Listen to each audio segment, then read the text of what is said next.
In the magnificent kingdom of Eldoria, where ancient bloodlines determine destiny and royal succession has remained unbroken for 8 centuries, one man's conscience would shatter everything the people believed about their beloved monarchy. Captain Marcus Thorne had served the royal family for 15 years, sworn to protect their secrets with his life. But when he discovered a conspiracy that reached into the very heart of the palace, threatening to destroy the legitimacy of the crown itself, he faced an impossible choice. Remain silent and preserve the kingdom's stability, or speak the truth and watch everything burn. The revelation would rock Eldoria to its core, turning subjects against their rulers, brother against brother, and forcing a nation to confront the darkest question of all. What happens when the very foundation of royal authority is built on lies? The morning sun cast long shadows across the marble corridors of Ravencrest Palace as Captain Marcus Thorne made his routine security rounds. For 15 years he had walked these halls with unwavering loyalty, his footsteps echoing the steady rhythm of duty and honor that had defined his entire adult life. The palace, with its soaring Gothic arches and tapestried walls depicting centuries of royal victories, had become more than his workplace. It was his sacred trust. Marcus paused before the portrait gallery, where dozens of monarchs gazed down with painted eyes that seemed to follow his movement. King Edmund III, the current ruler of Eldoria, bore a striking resemblance to his ancestors. The same strong jaw, the same piercing blue eyes, the same regal bearing that had commanded respect for 800 years. Yet today, something felt different. A tension hung in the air like the promise of a storm. The captain's radio crackled to life, interrupting his thoughts. "Captain Thorne, please report to the medical wing immediately." The voice belonged to Dr. Helena Ashworth, the royal physician whose urgent tone sent a chill down his spine. Marcus quickened his pace through the labyrinthine corridors, past the library where Prince Alexander often spent his afternoons, past the conservatory where Princess Isabella tended to her orchids. The medical wing occupied the palace's eastern section, a modern addition that contrasted sharply with the ancient stone walls surrounding it.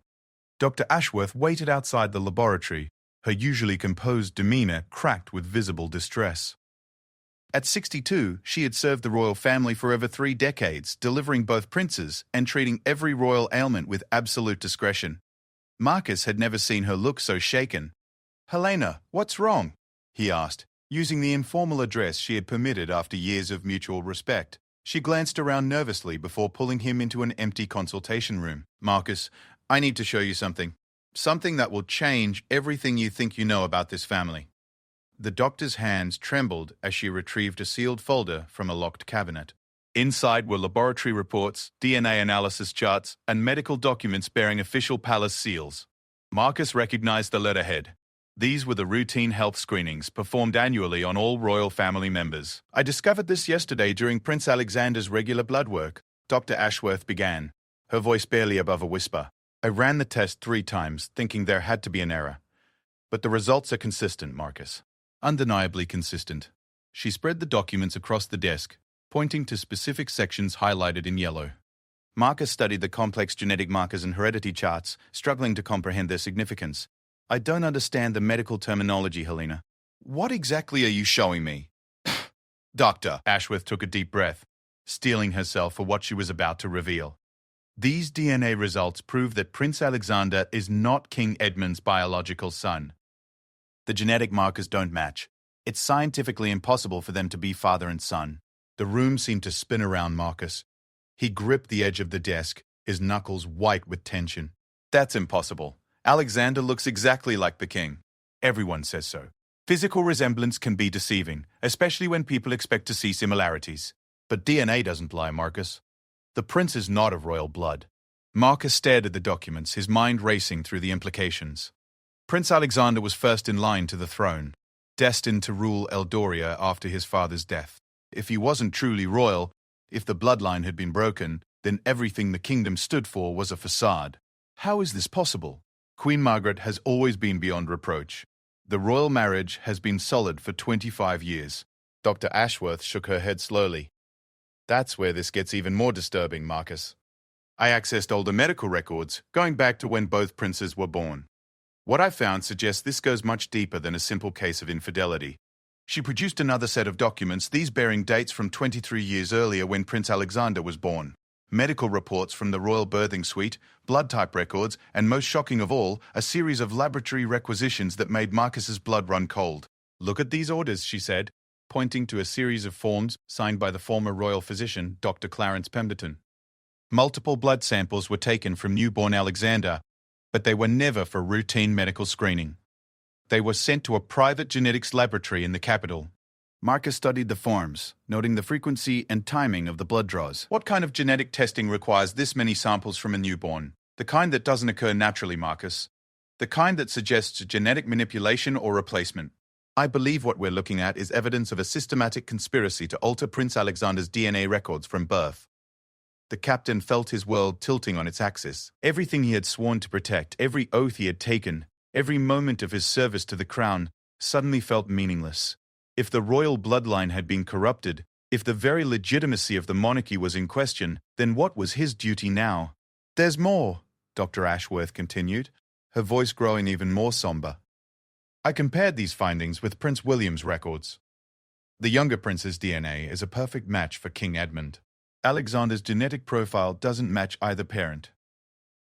Marcus slumped into a chair, overwhelmed by the magnitude of what he was hearing. "Are you suggesting that the princes were somehow switched at birth? That Alexander isn't even Queen Margaret's son?" "I'm suggesting that someone went to extraordinary lengths to ensure that Prince Alexander appeared to be legitimate while hiding his true parentage. The question is why, and more importantly, who was involved in this deception?" The doctor gathered the documents carefully, her movements precise despite her obvious emotional turmoil. "Marcus, I've spent 30 years serving this family. I delivered both those boys, watched them grow up, treated their childhood illnesses. Alexander has always been like a grandson to me, but I can't ignore what the science is telling me." Marcus stood and walked to the window, gazing out at the palace gardens where Prince Alexander often walked with his wife and children. The 23-year-old heir apparent was beloved by the people, known for his charitable work and genuine concern for Aldoria's citizens. He was everything a future king should be, compassionate, intelligent, and dedicated to his future subjects. "Does Alexander know?" Marcus asked. "I haven't told anyone except you. I needed someone I could trust, someone with the authority to help me decide what to do with this information." "What about King Edmund?" "Queen Margaret, do you think they know?" "Doctor." Ashworth joined him at the window, watching as the prince emerged from the palace to greet a delegation of foreign dignitaries. His bearing was unmistakably regal, his smile warm and genuine as he shook hands and exchanged pleasantries. "That's what terrifies me most, Marcus. If they don't know, then telling them will destroy their family. But if they do know, if they've been participants in this deception, then we're dealing with a conspiracy that goes to the very heart of the monarchy." Marcus thought about the king he had served faithfully for 15 years. Edmund was an honourable man, devoted to his country and his family. The idea that he might be complicit in such a massive deception seemed impossible, yet the evidence was undeniable. "We need to investigate this further before we make any decisions," Marcus said finally. "If there's been genetic tampering or document falsification, there will be other evidence. We need to find out who else was involved and how deep this conspiracy goes." Ashworth nodded, relief visible on her face. "I was hoping you'd say that. I've been carrying this burden alone for 3 days, and it's been eating me alive. But Marcus, we have to be careful. If someone was willing to go to these lengths to hide the truth, they might be willing to do anything to keep it hidden." As if summoned by her words, a soft knock echoed from the consultation room door. Both Marcus and Dr. Ashworth froze.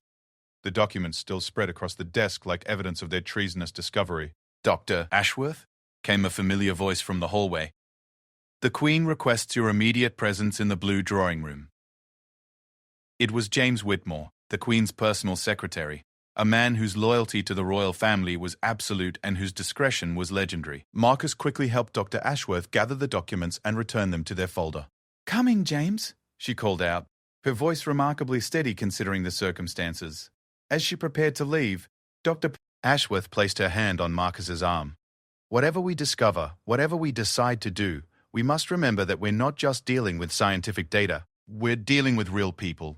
A young man who believes he's destined to be king, parents who may or may not know their son's true heritage, and an entire nation that trusts in the legitimacy of their royal family." Marcus nodded solemnly. "I understand. But Helena, we also have a duty to the truth. If the crown itself is built on lies, then the people of Eldoria deserve to know." After Dr. Ashworth left to meet with the Queen, Marcus remained in the consultation room, staring out at the palace gardens where Prince Alexander had just concluded his diplomatic meeting. The prince looked every inch the future king, confident, graceful, and completely unaware that his entire world might be about to crumble. The captain thought about his oath of service, sworn on bended knee before King Edmund 15 years earlier. He had pledged to protect the royal family with his life, to maintain their secrets, and to serve the crown with unwavering loyalty. But what happened when that service conflicted with a higher duty to truth and justice? As the afternoon sun cast longer shadows across the palace grounds, Marcus made a decision that would change the course of Eldorian history. He would investigate this conspiracy fully, follow the evidence wherever it led, and when he had assembled the complete truth, he would act according to his conscience, regardless of the consequences. The first step would be to examine the medical records more thoroughly, to trace the chain of custody for all genetic testing performed on the royal children. If there had been tampering or falsification, there would be traces, documents that didn't quite match, signatures that seemed forced, dates that didn't align properly. But Marcus also knew that such an investigation would be dangerous. If Dr. Ashworth was right, if there truly was a conspiracy to hide Prince Alexander's true parentage, then the people behind it had already proven their willingness to engage in elaborate deception. They might not hesitate to silence anyone who threatened to expose their secret. As evening approached and the palace settled into its nightly routine, Marcus began his covert investigation. He started with the personnel records of everyone who had been present during Prince Alexander's birth, cross-referencing their service dates with the suspicious genetic testing orders Dr. Ashworth had discovered. What he found in those dusty files would prove that the DNA tampering was just the beginning of a conspiracy far more vast and dangerous than either he or Dr. Ashworth had imagined.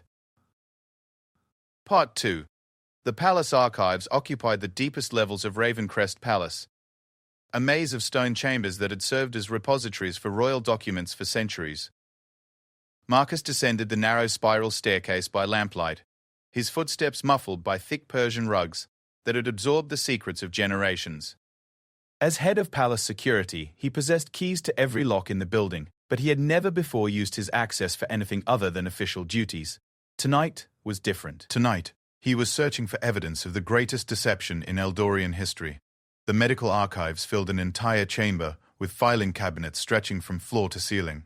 Marcus located the section containing records from 23 years earlier, when Prince Alexander had been born. Dr. Ashworth's discovery had given him a starting point, but he needed to understand the full scope of whatever conspiracy had been undertaken. By the light of his torch, he carefully examined birth certificates, medical reports, and staff duty rosters from that period. The official story was well documented. Queen Margaret had gone into labor on a snowy December evening, attended by Dr. Clarence Pemberton and a team of midwives. Prince Alexander had been born healthy at 11:47 p.m., weighing 7 pounds and 4 ounces. But as Marcus dug deeper, inconsistencies began to emerge. The signature on Alexander's birth certificate looked different from Dr. Pemberton's other documents from that period, similar enough to pass casual inspection, but with subtle variations in the letter formation that suggested forgery. More troubling still, the staff duty roster showed that 3 nurses who had been scheduled to assist with the birth had been mysteriously reassigned at the last minute. Marcus photographed each document with a small digital camera, building his evidence file systematically. As he worked, he heard footsteps in the corridor above, the night guards making their rounds. He held his breath until the sound faded, then continued his investigation. In a locked drawer that took him several minutes to open, Marcus discovered something that made his blood run cold. A second set of medical records for the night of Alexander's birth. These documents, marked confidential, eyes only, in red ink, told a completely different story. According to these hidden files, Queen Margaret had indeed given birth that night, but to a stillborn child. The baby had died during delivery due to complications that Dr.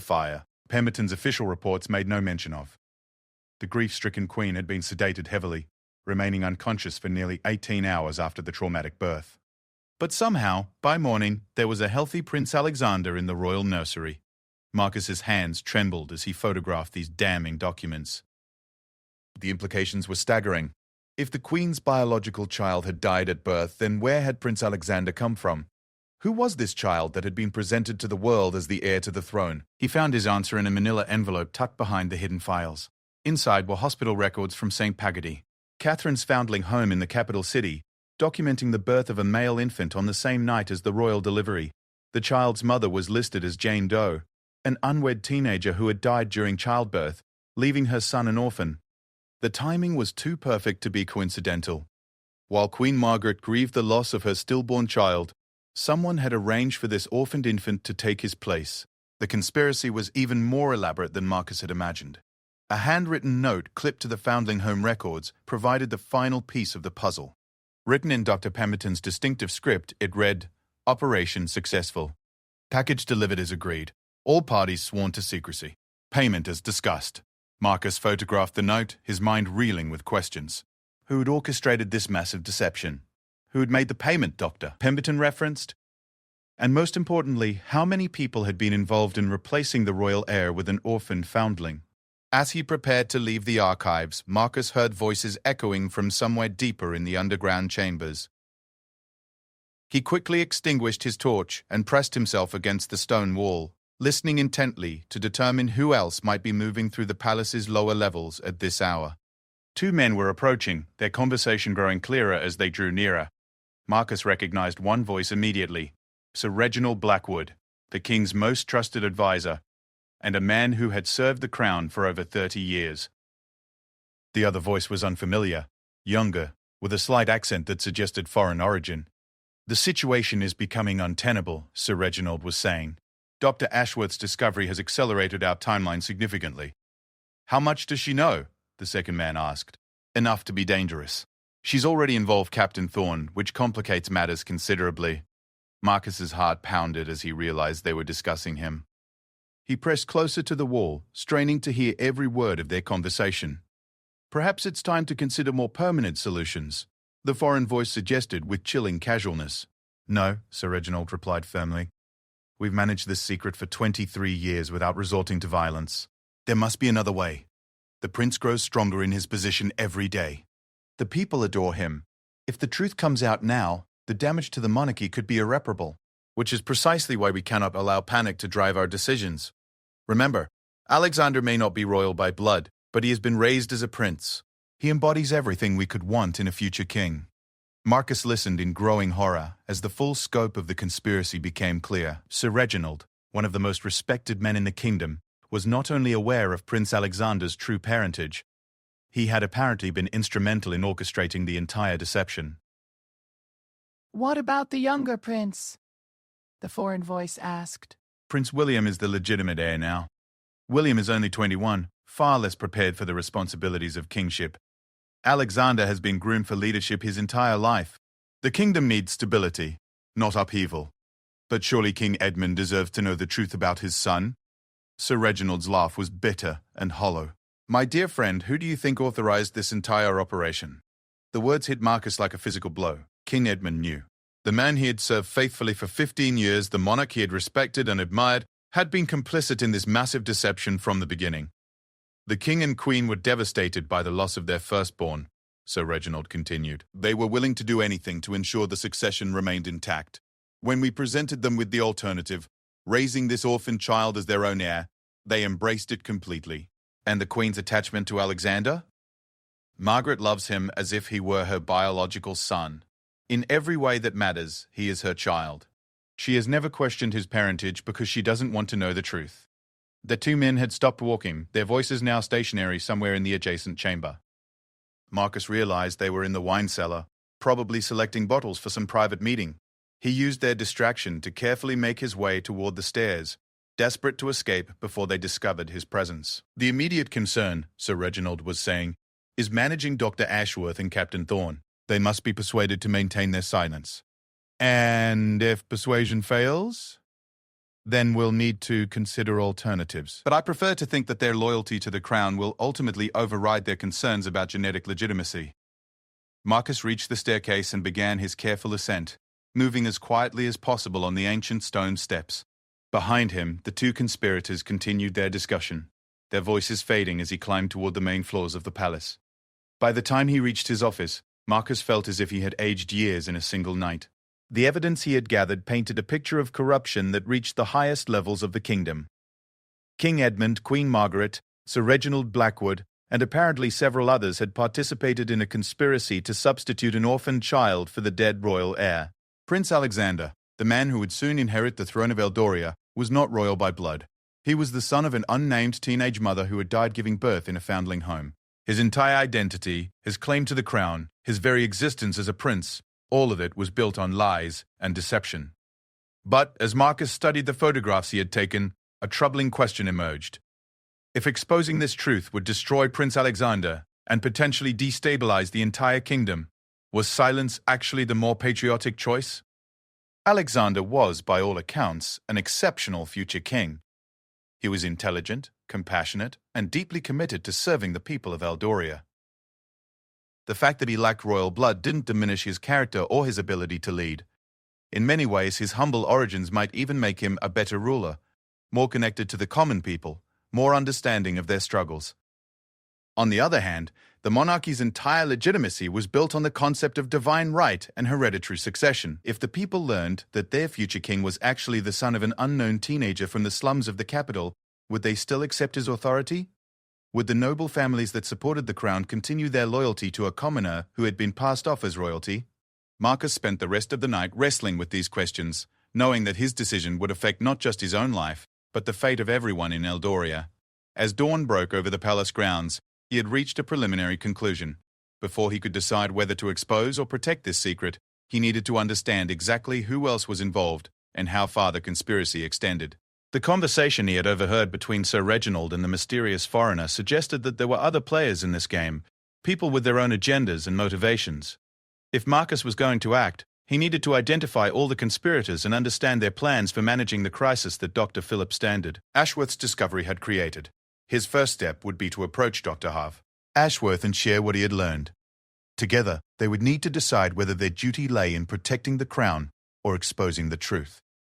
But as Marcus prepared for this crucial conversation, he couldn't shake the feeling that events were already moving beyond his control. Somewhere in the palace, powerful people were making decisions about his future, about Dr.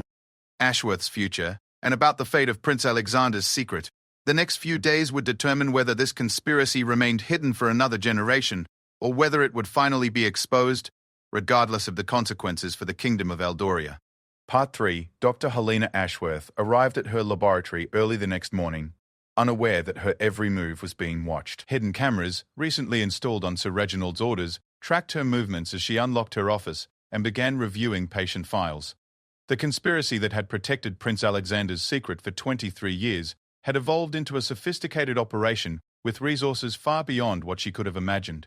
Marcus found her there an hour later, hunched over her desk with dark circles under her eyes that suggested she had slept as little as he had. When he knocked softly on her door, she looked up with the weary expression of someone carrying an unbearable burden.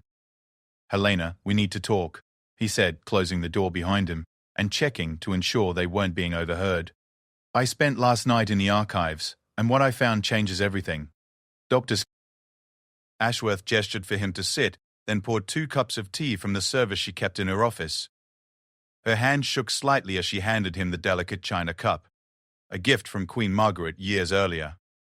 "I've been thinking about our conversation yesterday," she said, "about the implications of what I discovered. Marcus, I'm not sure we're equipped to handle something this enormous." "That's what I need to discuss with you," Marcus replied, setting down his tea untouched. "The conspiracy is much larger than we thought. It involves people at the highest levels of government, and it goes back to the very night Alexander was born." He spent the next 30 minutes recounting his discoveries in the archives, showing her the photographs he had taken of the forged documents and the records from St. Catherine's foundling home. Dr. Ashworth listened in growing horror as the full scope of the deception became clear. "Dear God," she whispered when he finished. "They replaced the Queen's stillborn child with an orphan from the foundling home. Alexander isn't just not royal blood.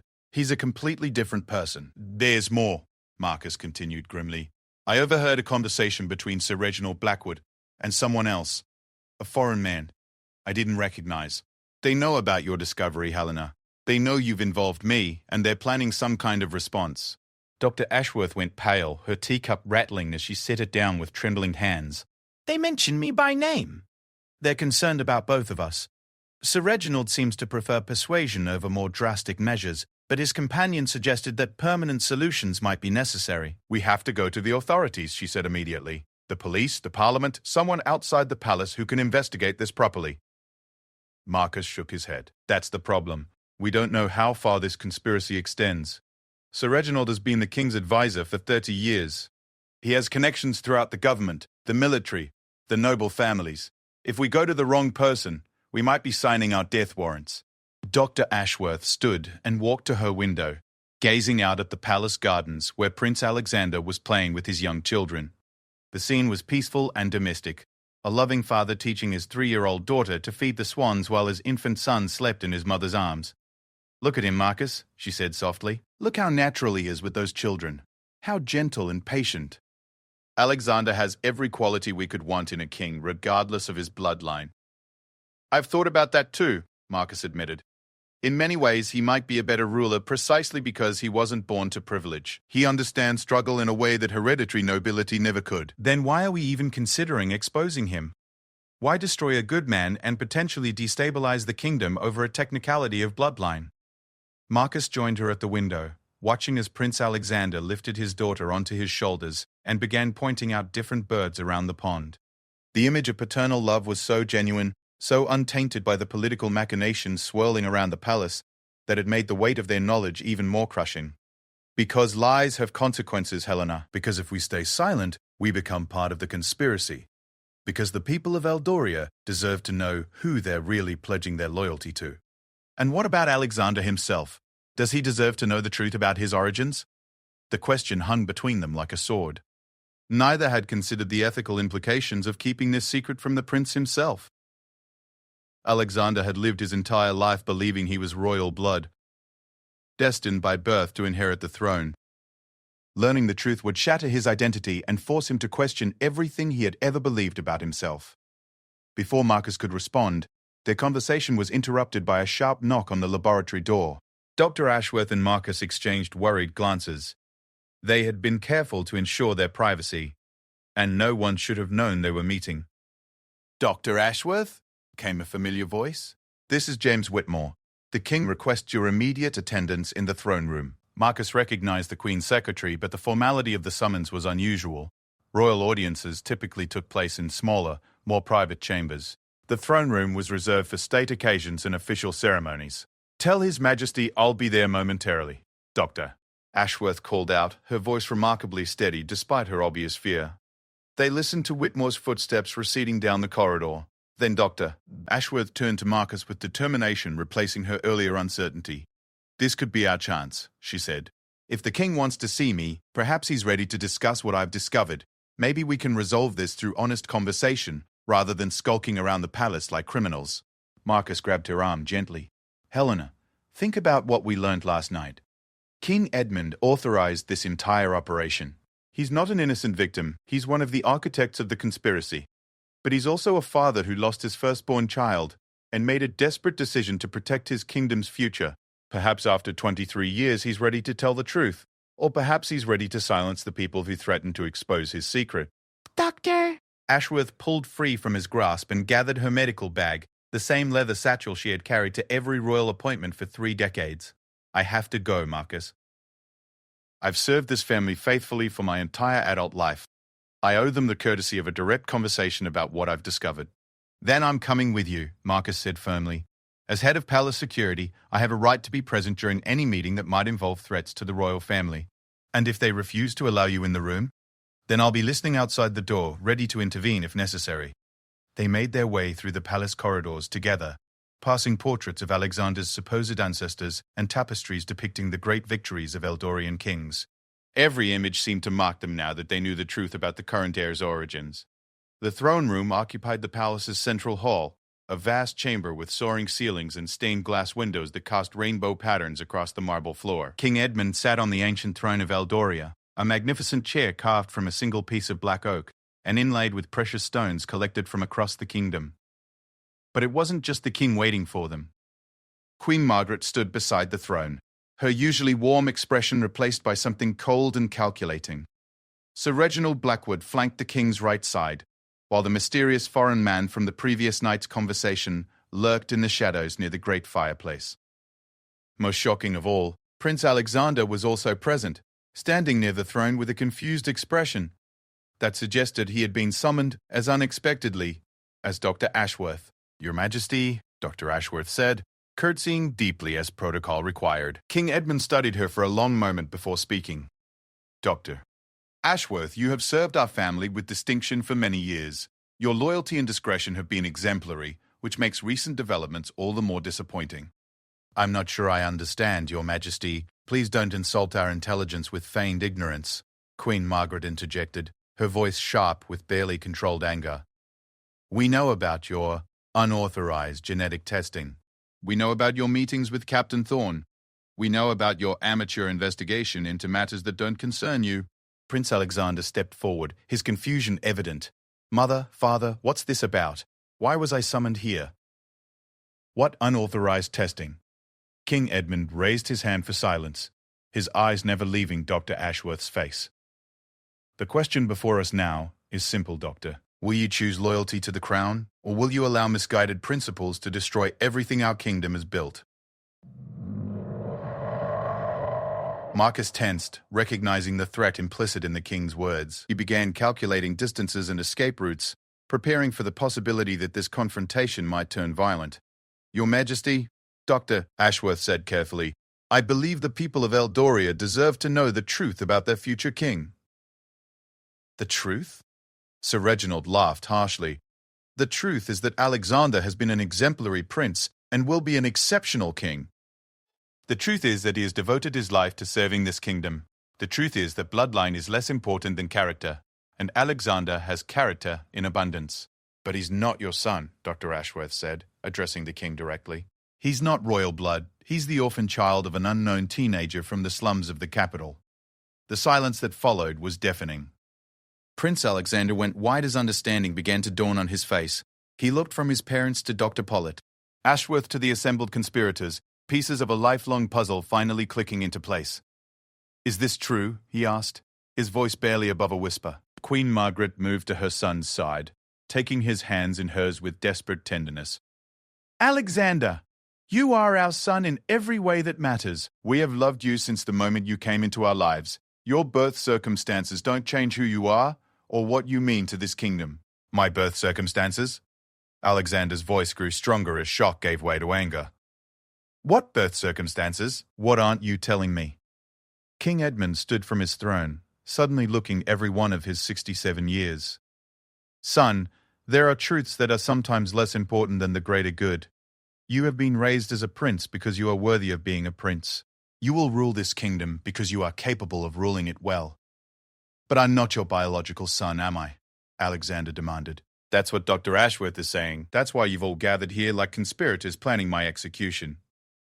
Marcus watched the young prince process this devastating revelation, seeing strength emerge from the initial shock. Whatever else might be true about Alexander's origins, he possessed the courage and intelligence that would serve a king well. Who am I? Alexander asked quietly. Who are my real parents? What happened to make you replace your actual child with me? The foreign man stepped out of the shadows then, and Marcus finally got a clear look at his face. He was perhaps 50 years old, with sharp features and cold eyes that suggested a profession in intelligence or security services. Your Highness, the man said in accented English, your questions are understandable but irrelevant. What matters now is managing this situation to prevent damage to the crown and to the kingdom's stability. Who are you? Alexander demanded. Why are you here? Why do you have any say in my family's private matters? Sir Reginald cleared his throat uncomfortably. Prince Alexander, this is Victor Kozlov, a specialist in crisis management. He has been helping us navigate the delicate situation created by Dr. Dussett, Ashworth's discovery. Marcus felt ice form in his stomach as he recognized the implication. A foreign crisis management specialist suggested that this conspiracy had international dimensions, possibly involving intelligence agencies or criminal organizations with their own interests in maintaining the deception. What kind of crisis management? Dr. Ashworth asked suspiciously. Kozlov smiled, but the expression contained no warmth. The kind that ensures everyone involved understands the importance of discretion. The kind that helps people see that their true interests lie in maintaining existing arrangements rather than pursuing destructive revelations. Are you threatening us? Marcus asked, stepping forward protectively. I'm offering you an opportunity to be reasonable, Kozlov replied. Ashworth, Captain Thorne, you have stumbled upon information that could destabilize not just Eldoria, but several neighboring kingdoms that depend on regional stability. Your choice is simple. Accept generous compensation for your continued silence, or face the consequences of becoming obstacles to international security. Prince Alexander looked at his parents with a mixture of betrayal and disbelief. You've brought foreign agents into our family's private affairs? You've turned my identity crisis into some kind of international incident? Queen Margaret was crying now, tears streaming down her cheeks as she watched her adopted son struggle with the magnitude of the deception. Alexander, we only wanted to protect you. We only wanted to ensure the kingdom remained stable. By lying to me for 23 years, by making my entire life a fabrication. King Edmund's voice cracked as he responded. By giving you the life you deserved, son. By raising you to be the king this country needs. The confrontation was interrupted by the sound of heavy footsteps in the corridor outside the throne room. Marcus recognized the distinctive pattern, palace guards moving in formation, more than would be normal for routine security. Ah, Kozlov said with satisfaction. It appears our additional security measures have arrived. The massive doors of the throne room swung open to reveal a squad of armed men in dark uniforms Marcus didn't recognize. They weren't palace guards or even Eldorian military. They were foreign operatives under Kozlov's command. Dr. Ashworth gasped as she realized they had walked into a trap.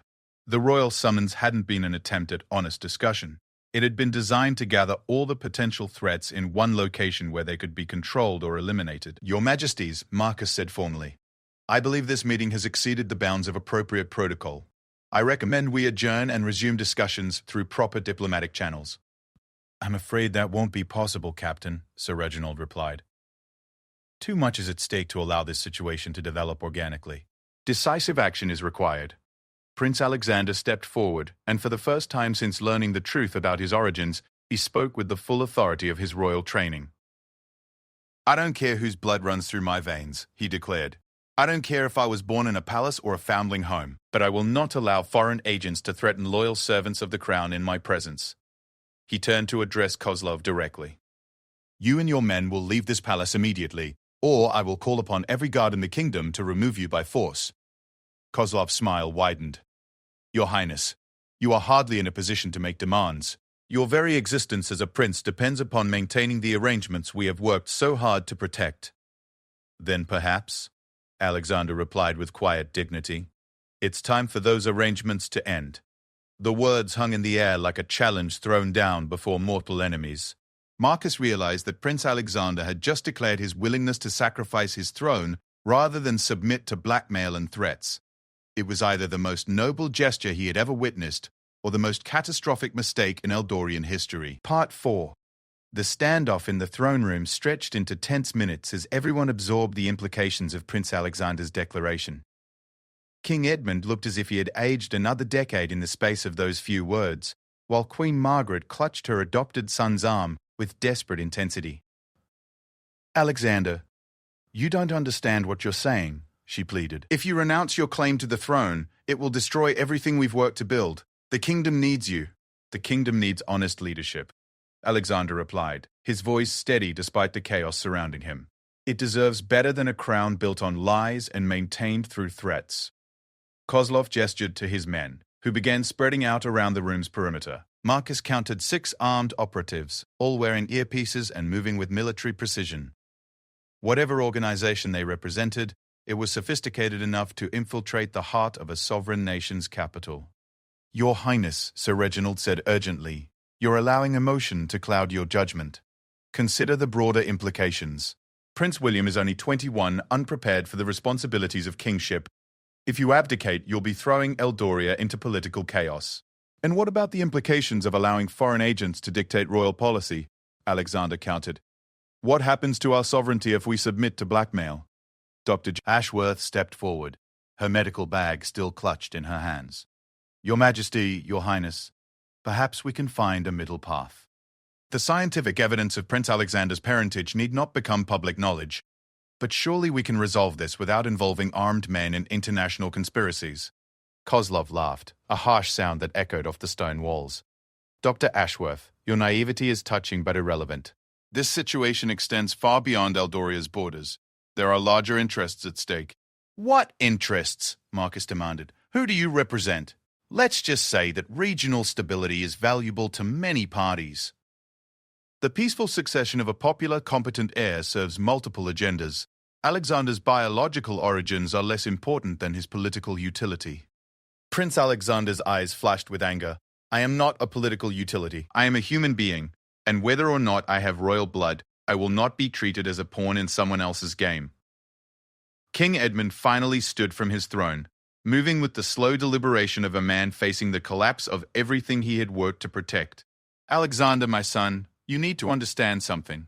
The night you came to us, the night we lost our biological child, we didn't just save you from a life of poverty and obscurity. We saved ourselves from the kind of succession crisis that has destroyed kingdoms throughout history. By perpetrating a fraud on your own people. By ensuring continuity and stability in an uncertain world, the king replied. You have proven yourself worthy of the crown through 23 years of preparation and service. Your bloodline is less relevant than your character. Queen Margaret approached Dr. Barker. Ashworth, her earlier anger replaced by desperate pleading. Helena, you delivered my stillborn son. You saw my grief, my devastation. Can't you understand why we made the choice we did? Can't you see that Alexander has justified our faith in him? Dr. Ashworth's resolve wavered as she looked between the Queen's tears and Prince Alexander's proud stance. Your Majesty, I understand the pain you endured, but I also understand that truth has its own value, regardless of the consequences. Truth? Sir Reginald interjected bitterly. The truth is that half the noble families in Europe have questionable bloodlines if you dig deep enough. The truth is that legitimacy comes from acceptance, not genetics. The truth is that Alexander is a better prince than most men born to the purple.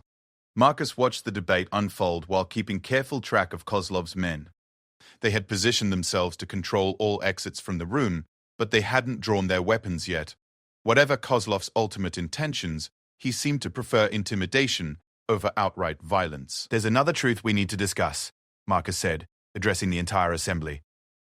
The truth about who else knows this secret and what they plan to do with the information. Kozlov's expression grew colder. Captain Thorm, your security clearance doesn't extend to international intelligence matters.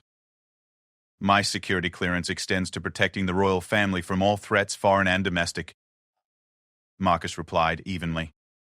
Your presence here suggests that Prince Alexander's parentage is being used as leverage against the crown. I need to know by whom and for what purpose. King Edmund looked at Sir Reginald, who nodded reluctantly. Very well, Captain. You deserve to understand the full situation since you've become involved. Sir Reginald moved to a side table where a leather portfolio waited. From it, he withdrew a thick folder marked with security classifications Marcus didn't recognize. 23 years ago, when we arranged for Alexander's substitution, we believed we were solving a purely domestic crisis. The Queen had lost her heir, and we found a suitable replacement. But such operations require resources, expertise, and most importantly, absolute secrecy. He opened the folder, revealing photographs, documents, and what appeared to be financial records. We sought assistance from certain organizations that specialize in delicate arrangements. They provided the necessary infrastructure to ensure Alexander's integration into the royal family would be seamless. What organizations? Dr. Paler, Ashworth asked suspiciously. Intelligence services from allied nations, Sir Reginald replied carefully. Groups with interest in maintaining stable governments throughout the region. Kozlov stepped forward with obvious satisfaction. What Sir Reginald is diplomatically avoiding is that your royal family has been clients of an international consortium for over 2 decades. We have ensured Alexander's secret remained protected, but such protection comes with obligations. Prince Alexander's face went white as understanding dawned. You're saying my entire life has been orchestrated by foreign intelligence agencies? That I'm not just an orphan pretending to be a prince, but a puppet being manipulated by international conspirators? You're a valuable asset in a complex geopolitical landscape, Kozlov corrected. Your popularity with the people, your diplomatic skills, your commitment to regional cooperation, all of these qualities make you useful to multiple governments. Useful for what? Marcus thought he was beginning to understand the true scope of the conspiracy. They want to control Eldoria's foreign policy through you, he said grimly. They've invested 23 years in positioning you as the future king, and now they expect returns on that investment. Exactly, Kozlov confirmed. Alexander will be an excellent king for Eldoria, but he will also be a cooperative partner in maintaining regional stability and protecting certain international interests. Queen Margaret looked horrified. We never agreed to that. We wanted to save our son and protect our kingdom, not sell our sovereignty to foreign powers. Your Majesty, you accepted our assistance when you needed it most, Kozlov replied coldly. Did you really think such help came without expectations? The scope of the betrayal was staggering. Not only had the royal family deceived their people about Alexander's origins, but they had apparently placed their kingdom under the influence of foreign intelligence agencies. Prince Alexander wasn't just a commoner pretending to be royal. He was a foreign asset being positioned to control Eldoria from within. This ends now, Alexander declared with ringing authority. I renounce any claim to the throne of Eldoria. I will not be a puppet king, and I will not allow foreign agents to manipulate my kingdom through me. Alexander, no, Queen Margaret cried out. But Kozlov raised his hand and his men immediately drew their weapons. I'm afraid renunciation is no longer an option, Your Highness. Too much has been invested in your future reign to allow such a dramatic change of course. Marcus stepped protectively in front of Dr. Morrill, Ashworth and Prince Alexander. Are you threatening the royal family of a sovereign nation? I'm protecting a valuable asset and ensuring that certain arrangements remain undisturbed, Kozlov replied. Prince Alexander will continue preparing for his eventual coronation. Dr. Ashworth and Captain Thorne will maintain their silence about his origins, and everyone will continue playing their assigned roles. And if we refuse? Dr. Ashworth asked. Kozlov's smile was predatory. Then you'll discover that accidents can happen to anyone, regardless of their position or security clearance. The threat hung in the air like a death sentence. Marcus calculated their chances of fighting their way out of the room and concluded they were minimal. 6 armed professionals against 2 unarmed civilians, and a prince who had never been trained for combat, the odds were hopeless. But before anyone could respond to Kozlov's ultimatum, the throne room's great doors burst open again. This time, however, the new arrivals were palace guards in full ceremonial armor, led by Colonel James Morrison, the commander of the Royal Household Regiment. Your Majesty, Colonel Morrison called out, we received reports of unauthorized armed personnel in the palace. Are you in any danger? Marcus felt a surge of hope as he realized that Kozlov's men were now outnumbered. The palace guards might not understand the full political situation, but they would certainly respond to direct threats against the royal family. Colonel, King Edmund said carefully, we are conducting sensitive diplomatic discussions. Your presence is not required. But Prince Alexander stepped forward with unmistakable authority. Colonel Morrison, these men have threatened Dr. Ashworth, Captain Thorne, and members of the royal family. They are operating under foreign authority and have exceeded any diplomatic immunity they might claim. Colonel Morrison's hand moved to his sword hilt as he assessed the tactical situation. His men spread out behind him, their own weapons at ready. Sir, he addressed Kozlov formally, I'll need to see your diplomatic credentials and escort you from the palace immediately. Kozlov looked around the room, calculating odds that had suddenly shifted against him. His 6 operatives were skilled, but they were facing an equal number of palace guards who knew the building's layout and had backup available throughout the complex. This is not over, he said finally, gesturing for his men to lower their weapons. The arrangements we've discussed remain in effect regardless of today's theatrics. The only arrangement in effect, Prince Alexander replied with cold dignity, is your immediate expulsion from Eldorian territory. You have 1 hour to leave the country before I order your arrest as foreign agents operating without authorization. As Colonel Morrison's guards escorted Kozlov and his men from the throne room, the remaining conspirators faced the ruins of their carefully constructed deception. Sir Reginald looked like a man who had aged decades in the space of an hour, while King Edmund slumped back onto his throne with the weight of failure visible in every line of his body. What happens now? Queen Margaret asked quietly. Prince Alexander looked at each of them in turn.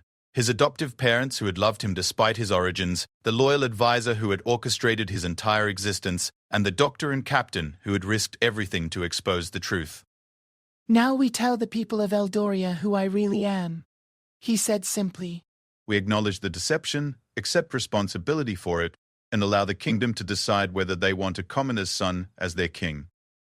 Alexander, King Edmund protested, the political consequences could be catastrophic. Father, the political consequences of continuing this lie would be even worse. If I'm to be king, let it be because the people choose me knowing the truth, not because they've been deceived about my blood. Dr. Ashworth stepped forward with obvious admiration. Your Highness, that may be the most royal thing I've ever heard anyone say. Marcus nodded his agreement. The kingdom deserved the truth, and you deserve the chance to earn your crown through character rather than birthright. Over the following weeks, Prince Alexander would indeed tell the people of Eldoria the truth about his origins. The revelation would shock the kingdom and create a constitutional crisis that would reshape the very nature of the monarchy. Some would call for his abdication, others for the abolition of the royal system entirely. But in the end, Prince Alexander's honesty, courage, and genuine love for his adopted country would prove more compelling than the ancient bloodlines he lacked. The people of Eldoria would choose to keep their commoner prince, creating a new kind of monarchy based on merit rather than birth. The DNA tampering scandal that had threatened to destroy the kingdom would ultimately transform it, proving that sometimes the greatest act of loyalty to the crown is the willingness to challenge everything the crown represents. As for Marcus Thorne and Dr. Theo, Helena Ashworth, they would be honored as heroes who chose truth over comfort, principle over convenience.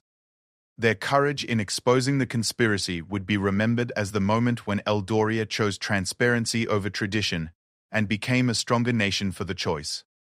The palace guards who had stood against foreign intimidation would be decorated for their service, while Sir Reginald Blackwood would resign in disgrace, his reputation destroyed by his participation in the decades-long deception. And Kozlov, he would disappear back into the shadows of international intelligence. His mission failed, but his organization's interest in Eldorian politics far from ended. The kingdom had won this battle for its sovereignty, but the war for independence from foreign influence would continue for years to come. In the end, the greatest lesson of the DNA tampering scandal would be this: that legitimacy comes not from bloodlines or birth certificates, but from the trust freely given by people to leaders who prove themselves worthy of that trust through service, honesty, and unwavering commitment to the truth.